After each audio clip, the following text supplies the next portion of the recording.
علشانك يا مصري، علشان الأسعار تنزل لازم كلنا نحب البلد دي ونخاف على ترابها ونعشقه.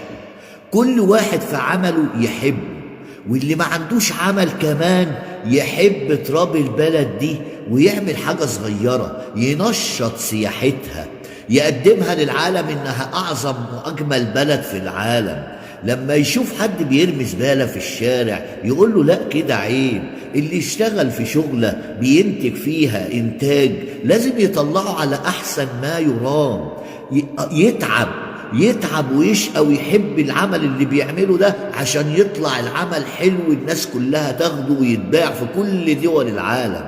عشان أسعارنا تنزل وعشان نعيش عيشة طيبة لازم نؤمن بالله واليوم الآخر يا ناس ياهو ونحب تراب بلدنا بس.